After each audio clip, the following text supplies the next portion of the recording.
Assalamualaikum warahmatullahi wabarakatuh. A'udzu billahi minasyaitonir rajim. Bismillahirrahmanirrahim. Raditu billahi rabba wa bil islami dina wa bi Muhammadin nabiyya wa rasula. Rabbi zidni ilma warzuqni fahma. Amin ya rabbal alamin. Selamat pagi. Alhamdulillah, bertemu lagi dengan Bu Ulum dalam layanan bimbingan konseling. Kali ini Bu Ulum akan memberikan layanan bimbingan konseling dengan materi mengenal dan memahami gaya belajar.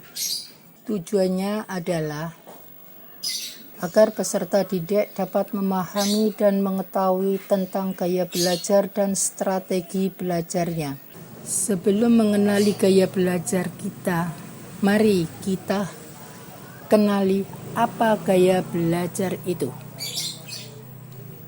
Gaya dalam Kamus Bahasa Indonesia adalah tingkah laku, gerak-gerik, dan sikap. Sedangkan belajar dapat diartikan sebagai suatu proses aktif untuk menuju suatu arah tertentu yang dapat meningkatkan pengertian, kemampuan, dan perbuatan baru. Jadi, gaya belajar adalah cara yang lebih kita sukai dalam melakukan kegiatan, berpikir, memproses, dan mengerti suatu informasi. Macam-macam gaya belajar. Yang pertama, visual. Visual ini belajar dengan cara melihat. Yang kedua, auditory. Belajar dengan cara mendengar. Yang ketiga, kinestetik, belajar dengan cara bergerak, bekerja, dan menyentuh. Berikut penjelasan ketiga gaya belajar. Yang pertama, visual.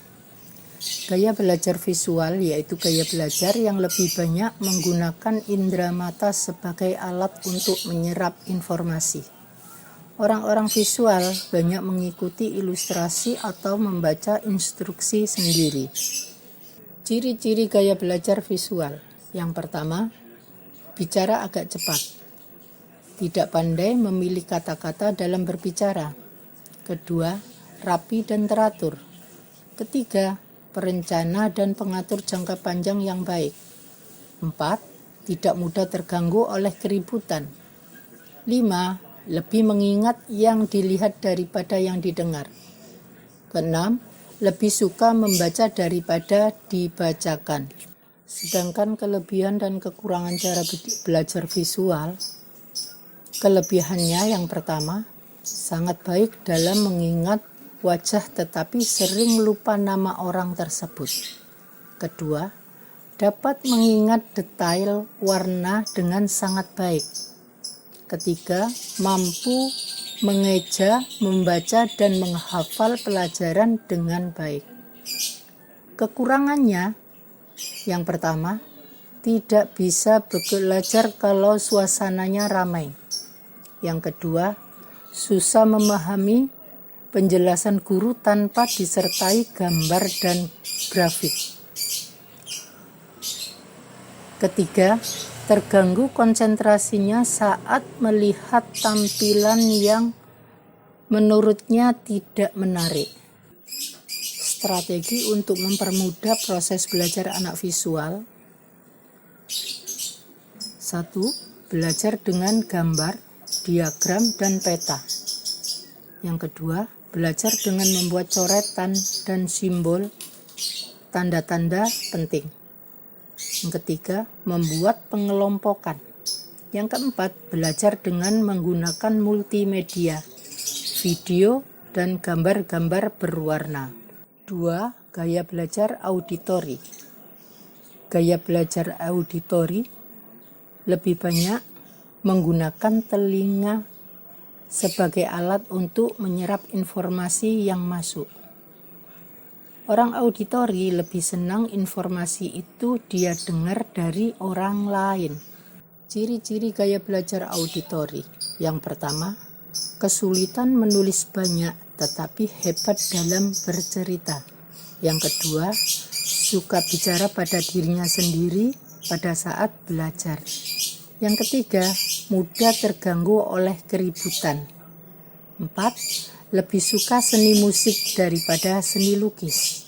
Yang kelima, belajar dengan mendengarkan dan mengingat apa yang didiskusikan daripada melihat. Kelebihan dan kekurangan gaya belajar auditori. Kelebihannya, memiliki tata bahasa yang baik. 2. Dengan mudah dan cepat dapat menirukan perkataan orang lain. Yang ketiga, jika melakukan presentasi suatu hasil kerja, dapat melakukannya dengan baik. Sedangkan kekurangannya, yang pertama, susah untuk membuat karangan. 2. Tidak membaca dengan baik, membaca dengan pelan-pelan. 3. Susah mengingat sesuatu. Strategi untuk mempermudah proses belajar anak auditori. Yang pertama, membaca materi dengan keras. Yang kedua, mendengar melalui kaset, seminar, lokakarya. 3. Menulis ulang yang dipelajari atau membuat ringkasan. Yang keempat, diskusi ide dengan anak secara verbal. Yang kelima, biarkan anak merekam materi pelajaran dan dorong dia untuk mendengarkan sebelum tidur. 3. Gaya belajar kinestetik. Gaya belajar yang lebih menekankan praktek langsung atas apa yang dia pelajari. Orang kinestetik lebih senang kalau dibiarkan mengerjakan sendiri atau praktek langsung. Gaya belajar kinestetik banyak bergerak, tidak dapat duduk diam dalam waktu lama. 2. Ketika bicara banyak menggunakan isyarat tubuh. Ketiga, menghafal dengan cara berjalan dan melihat. Keempat, menggunakan jari sebagai petunjuk jika membaca. Kelima, tidak terganggu dengan situasi keributan ketika sedang belajar. Kelebihan dan kekurangan cara belajar kinestetik. Kelebihannya, yang pertama, umumnya memiliki penampilan yang rapi. Kedua, suka dengan pekerjaan yang dilakukan dalam laboratorium. Ketiga, lebih pintar dalam bidang olahraga. Kekurangannya, yang pertama, kurang baik dalam melakukan pengejaan kata. Yang kedua, jika membaca menggunakan jari telunjuk. Yang ketiga, suka gelisah. Strategi untuk mempermudah proses belajar anak kinestetik. Yang pertama, melakukan praktek mengamati, demo atau contoh konkret.